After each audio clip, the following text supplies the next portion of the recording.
Hello students, मैं doctor Neelam Goenka, associate professor in economics, government arts college Kota.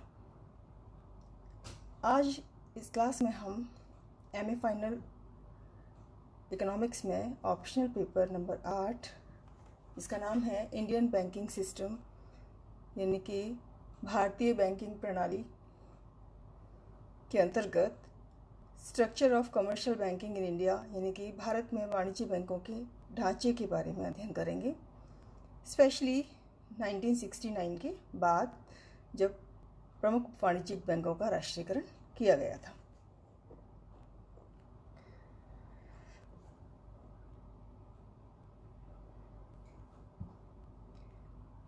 सामान्यतया bank किसी भी राष्ट्र की अर्थव्यवस्था के लिए हार्ट बीट की तरह होते हैं, हृदय स्पंद की तरह होते हैं। इसके साथ साथ वे देश की आर्थिक वृद्धि व आर्थिक गतिविधियों का विस्तृत विवरण प्रदान करते हैं। किसी भी देश की आर्थिक तस्वीर बैंकों के माध्यम से बहुत अच्छे से समझी जा सकती है। लगभग सभी मुख्य बैंक वाणिज्यिक कहे जाते हैं। वे सभी जो कि reserve bank of India act 1934 में बताए गए मूल ढांचे के अनुसार होते हैं। लेकिन फिर भी बैंकों की कुछ अन्य कैटेगरीज भी कार्यरत हैं, जैसे कि small finance bank, payment bank तथा कोऑपरेटिव बैंक्स, जो कि अनुसूचित बैंकों की श्रेणी में आते हैं परंतु वाणिज्यिक बैंक नहीं हैं।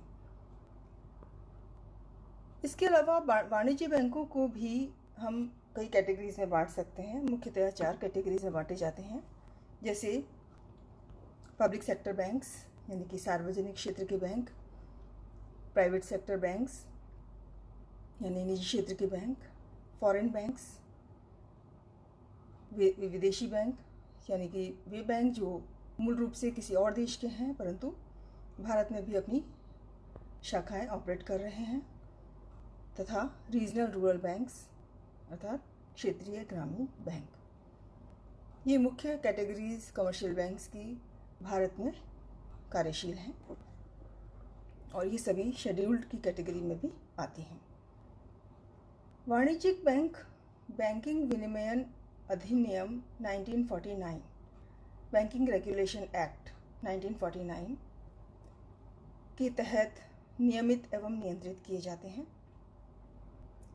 भारत में वाणिज्य बैंक देश की सभी आर्थिक गतिविधियों का आधार होते हैं, जहां देश के नागरिक अपनी मेहनत की आय को सुरक्षित रख सकते हैं तथा आवश्यकता पड़ने पर, जैसे घर खरीदने, विवाह आदि, कार अथवा कोई व्यवसाय करने के लिए, व्यापार करने के लिए बैंकों से ऋण प्राप्त कर सकते हैं। बैंकों की संरचना, स्पेशली वाणिज्य बैंकों की भारत में जो संरचना है, उसे हम निम्न चार्ट की सहायता से समझ सकते हैं।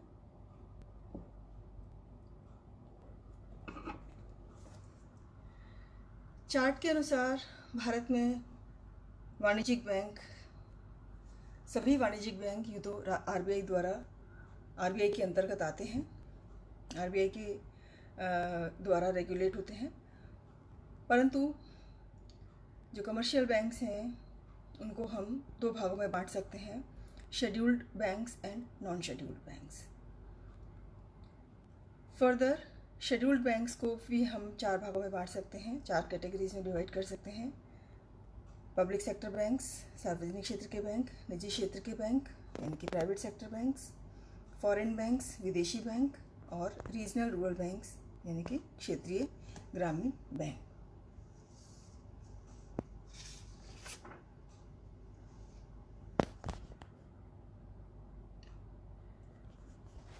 अब हम ये जानने की कोशिश करते हैं कि scheduled and non scheduled banks में मुख्यतया क्या अंतर होता है, क्या आधारभूत अंतर इनके अंतर्गत होता है।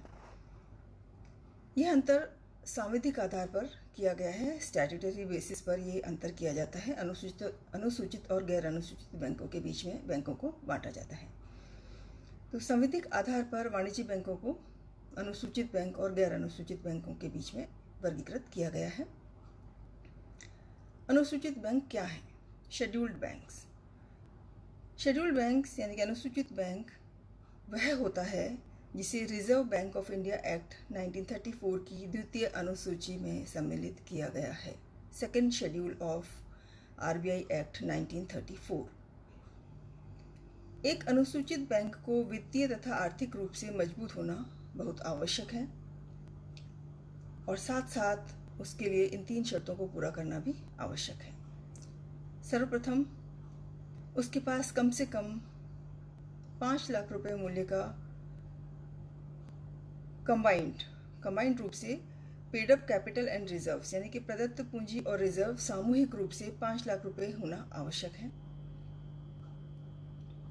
इस राशि को अब बढ़ाकर, ये मूल रूप से 5 लाख रुपए निर्धारित किया गया था, परंतु वर्तमान में इसे बढ़ाकर 50 लाख रुपए कर दिया गया है। नंबर 2, उसके द्वारा ऐसा कोई भी कार्य नहीं किया जाना चाहिए जो कि जमाकर्ताओं के हितों के लिए हानिकारक हो। तो जमाकर्ताओं यानी कि डिपॉजिटर्स के हितों की रक्षा करना उनका कर्तव्य है। नंबर 3, एक वाणिज्यिक बैंक एक संयुक्त stock company, joint stock company के रूप में होना चाहिए, ना कि एकमात्र व्यापारी अथवा साझेदारी फर्म के रूप में। इन 3 शर्तों के अलावा इन बैंकों को आरबीआई द्वारा निर्धारित किए गए CRAR नॉर्म्स को भी पूरा करना आवश्यक होता है। अनुसूचित बैंकों को अपनी नकद रिजर्व का एक निश्चित प्रतिशत रिजर्व बैंक के पास रखना आवश्यक होता है तथा पीरियोडिकल रिटर्न्स भी आरबीआई के पास जमा करवाना आवश्यक होता है। यह है बैंकिंग रेगुलेशन एक्ट 1949 के अनुसार निर्धारित किया गया एक नियम है या नीति है कि उनको पीरियोडिकल रिटर्न्स भी आरबीआई के पास जमा करवाने होते हैं। इसके बदले में अनुसूचित बैंकों को आरबीआई अथवा उसके एजेंट से धन स्थानांतरण यानी कि रेमिटेंस संबंधी सस्ती सुविधाएं प्रदान करना या प्राप्त करना संभव होता है तथा समाशोधन ग्रह की सुविधाएं भी वे आरबीआई से प्राप्त कर सकते हैं। इसके अतिरिक्त रिजर्व बैंक इनको स्वीकृत प्रतिभूतियों के आधार पर ऋण देता है और इनके बिलों की पुनर्कटौती करता है। तो इस प्रकार शेड्यूल्ड बैंक्स को आरबीआई के कुछ नियमों का पालन करना होता है, परंतु साथ ही वो आरबीआई से बहुत सारी सुविधाएं लेने के लिए हकदार बन जाते हैं। दूसरी ओर हम देखें गैर अनुसूचित बैंक क्या होते हैं। गैर अनुसूचित बैंक यानी कि नॉन शेड्यूल्ड बैंक्स वे बैंक हैं जिनका नाम reserve bank of India act 1934 की सेकेंड शेड्यूल यानी कि द्वितीय अनुसूची में सम्मिलित नहीं होता। इन बैंकों की प्रदत्त पूंजी तथा रिजर्व सामान्यतया कम होते हैं। ये बैंक रिजर्व बैंक से वे सभी सुविधाएं प्राप्त नहीं कर सकते जो कि एक अनुसूचित बैंक प्राप्त कर सकता है। बैंकिंग रेगुलेशन एक्ट के अनुसार रिजर्व बैंक गैर अनुसूचित बैंकों पर अनेक प्रकार से नियंत्रण रख सकता है। तो नियंत्रण तो रिजर्व बैंक गैर अनुसूचित बैंकों पर भी रखता है। इसके लिए गैर अनुसूचित बैंकों को भी रिजर्व बैंक से एक लाइसेंस प्राप्त करने होते हैं तथा रिजर्व बैंक की अनुमति के बिना कोई भी बैंक अपनी शाखा नहीं खोल सकता, कोई भी नई शाखा नहीं खोल सकता। गैर अनुसूचित बैंकों को भी वैधानिक कोष रखना होता है, आरबीआई के पास नहीं लेकिन अपने पास रखना होता है। गैर अनुसूचित बैंकों को सामान्यतया लोकल एरिया बैंक्स भी कहा जाता है। भारत में प्रेजेंटली 4 लोकल एरिया बैंक्स कार्यरत हैं, जैसे coastal local area bank limited Vijayawada, capital local area bank limited Phagwara, Subhadra local area bank Kolhapur तथा Krishna Bhima Samruddhi local area bank Mahbub Nagar Andhra Pradesh.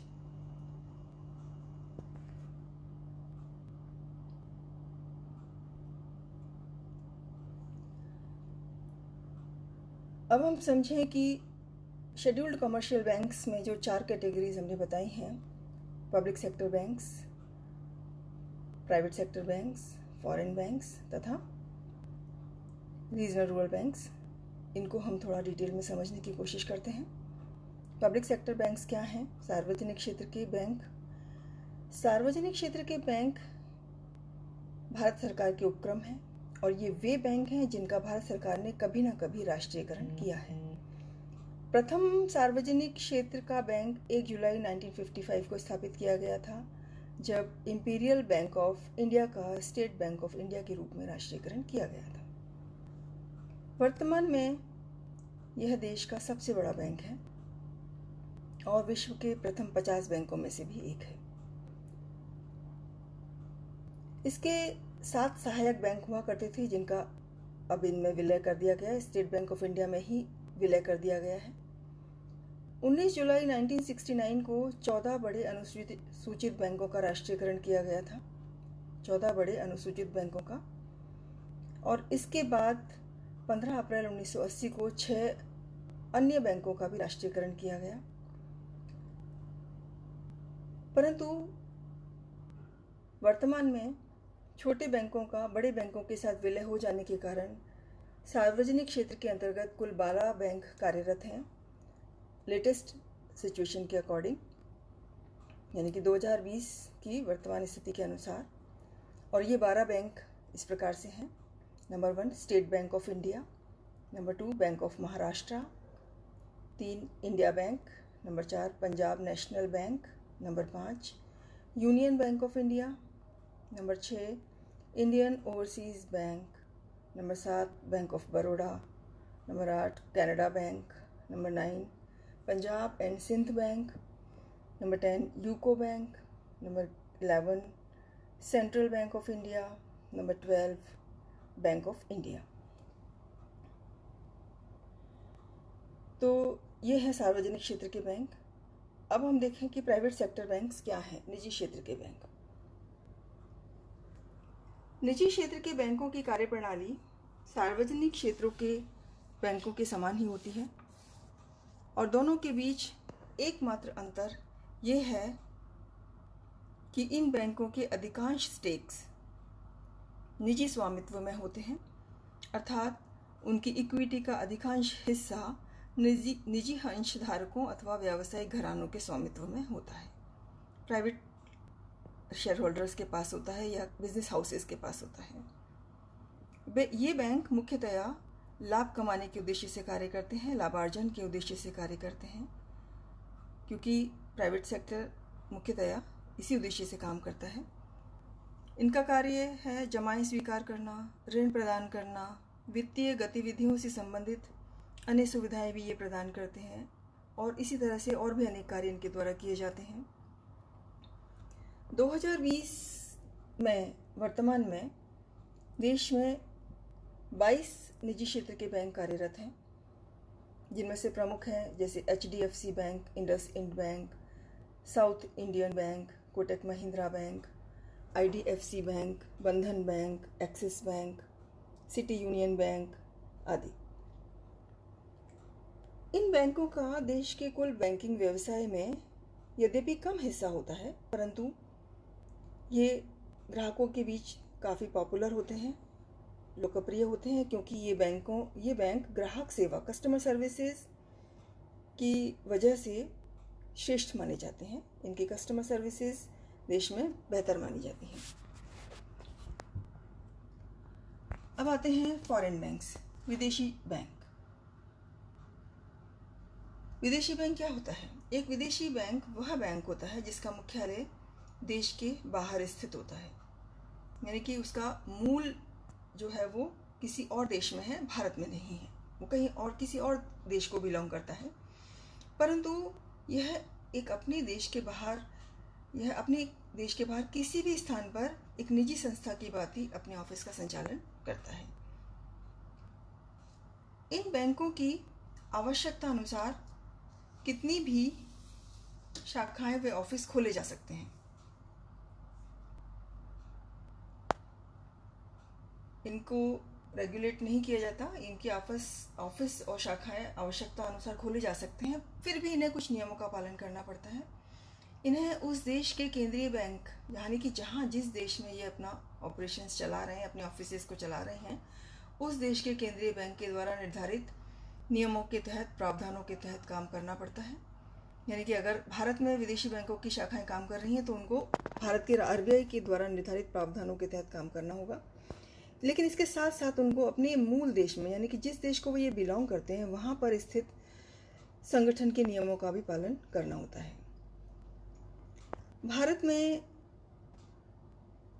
कुछ प्रमुख विदेशी बैंक जो 2020 की स्थिति के अनुसार कुल 46 विदेशी बैंक भारत में कार्यरत हैं, जिनमें से प्रमुख इस प्रकार हैं।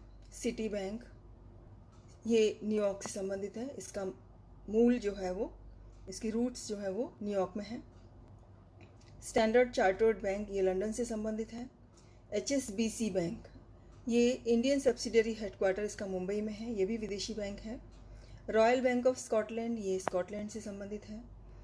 DBS बैंक, ये सिंगापुर को बिलोंग करता है, सिंगापुर में इसके का मूल ऑफिस है, हेड ऑफिस है।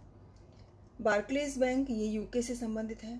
बैंक ऑफ अमेरिका, ये USA से संबंधित है। ऐसे ही दोहा बैंक, वो कतर से संबंधित है। तो इस तरह से भारत में अनेक विदेशी बैंक कार्यरत हैं।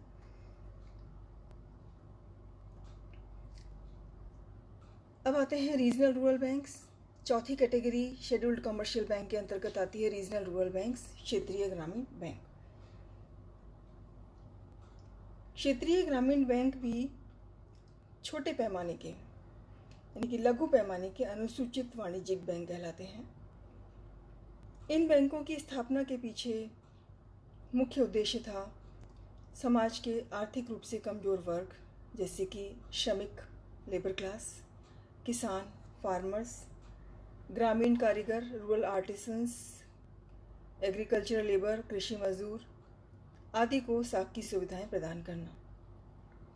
इन बैंकों को अलग अलग राष्ट्रीयकृत अनुसूचित बैंकों द्वारा प्रायोजित किया जाता है, यानी कि हर एक बैंक, हर एक रीजनल रूरल बैंक किसी वाणिज्यिक बैंक, यानी कि नेशनलाइज्ड कमर्शियल बैंक्स जो है, शेड्यूल्ड कमर्शियल बैंक्स, उनके द्वारा स्पॉन्सर किया जाता है। स्पॉन्सर्ड बैंक होता है एक बैंक। ये बैंक अपने नाम के अनुसार ही क्षेत्रीय होते हैं। इनका नाम भी क्षेत्रीय ग्रामीण बैंक है, तो ये होते भी क्षेत्रीय ही हैं, अर्थात ये विशिष्ट क्षेत्रों में कार्यशील होते हैं। इनका नामकरण भी इसी के अकॉर्डिंग किया जाता है। ये बैंक निश्चित नियमों के तहत कार्य करते हैं तथा मुख्यतया ग्रामीण तथा छोटे शहरों में वित्त तथा साख की सुविधाएं प्रदान करते हैं। ये सरकार की विभिन्न योजनाओं के तहत भी सहयोग प्रदान करते हैं। ये बैंक राष्ट्रीयकृत बैंकों के समकक्ष ही माने जाते हैं, क्योंकि ये भी अपने ग्राहकों को कार्ड की सुविधाएं, लॉकर सुविधाएं आदि प्रदान करते हैं। 1975 में रीजनल रूरल बैंकों की स्थापना के बाद इनकी संख्या में लगातार वृद्धि हुई और इनकी संख्या 196 तक पहुंच गई थी। परंतु 2005 में इन बैंकों की कुछ समस्याओं को दूर करने के लिए, संगठनात्मक समस्याओं को दूर करने के लिए, इनकी फंक्शनिंग को बेटर बनाने के लिए एक प्रोसेस शुरू किया गया था, प्रोसेस ऑफ अमलगमेशन। 2005-2006 से ये शुरू किया गया था और ये 3 फेजेज़ में कंप्लीट होना था। और इसके तहत बैंकों का अमलगमेशन कर दिया गया, RRBs का अमलगमेशन कर दिया गया, उनको आपस में मिला दिया गया। और इस प्रोसेस के बाद आज तीसरा फेज़ जब ख़त्म हो चुका है, तो भारत में केवल 43 RRBs ही कार्यरत हैं। 1 अप्रैल 2020 की स्थिति के अनुसार भारत में 43 RRBs फंक्शनिंग हैं, कार्यरत हैं। तो इस प्रकार हम देखते हैं कि भारत में वर्तमान में 12 राष्ट्रीयकृत बैंक हैं, 22 निजी क्षेत्र के बैंक हैं, 46 विदेशी बैंक हैं और 43 RRBs कार्यशील हैं।